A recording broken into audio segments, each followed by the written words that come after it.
Auto డ్రైవర్లకు ఏ కష్టం వచ్చినా తాను అన్ని విధాలుగా అండగా ఉన్నానని, కూటమి ప్రభుత్వం ఆటో డ్రైవర్లను అన్ని విధాలుగా ఆదుకుంటుందని టీడీపీ రాష్ట్ర అధికార ప్రతినిధి పిఠాపురం మాజీ ఎమ్మెల్యే వర్మ అన్నారు. ఆటో డ్రైవర్ల సేవా కార్యక్రమం పథకం ప్రారంభోత్సవం సందర్భంగా పిఠాపురంలో మాజీ ఎమ్మెల్యే వర్మ ఆటో డ్రైవర్ దుస్తులు ధరించి ఆటో డ్రైవర్లకు సంఘీభావం తెలిపారు. రాష్ట్ర వ్యాప్తంగా 435 కోట్ల రూపాయలతో ఆటో కార్మికులకు ఇచ్చిన మాట నిలబెట్టుకోవడం జరిగింది.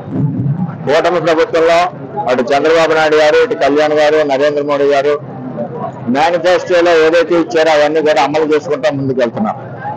మన పిఠాపురానికి సంబంధించి 2023 పరీక్షలకు రావడం జరిగింది.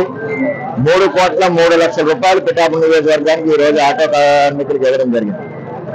ఏది ఏమైనా చంద్రబాబు నాయకత్వంలో పేదవాళ్ళని ఆదుకోవాలంటే అది చంద్రబాబు తోటి సాధ్యం. పిఠాపురం నియోజకవర్గంలో 10th క్లాస్ ఫెయిల్ అయిన ఆటో డ్రైవర్లకి 2018లో అప్పటి ముఖ్యమంత్రి చంద్రబాబు నాయుడు గారు ప్రతి ఒక్కరికి లైసెన్స్ ఇవ్వాలన్న సదుద్దేశంతో ఫెయిల్ అయిన 10th క్లాస్ ఫెయిల్ అయిన వాళ్ళందరికీ కూడా లైసెన్స్ నేల పెట్టి 2,000 మంది ఆటోలకి లైసెన్సులు ఇప్పించిన ఘనత గౌరవ ముఖ్యమంత్రి చంద్రబాబు నాయుడు గారిని చెప్పి నేను తెలియజేస్తున్నాం. ఆటోలకు కూడా జగన్మోహన్ రెడ్డి టైంలో 10,000 ఇచ్చి 20,000 రూపాయలు పోలీసు ద్వారా హెరాస్మెంట్ చేసి కలెక్షన్ చేసేవారు.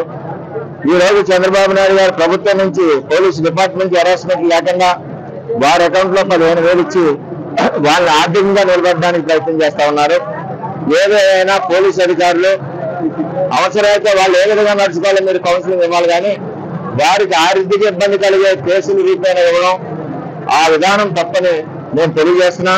అదేవిధంగా ఆటో డ్రైవర్లు కూడా చట్టానికి అనుగుణంగా క్రమశిక్షణతో కూడా ఉంటారు. ఎందుకంటే లైసెన్సులన్నీ కూడా ఉన్నాయి.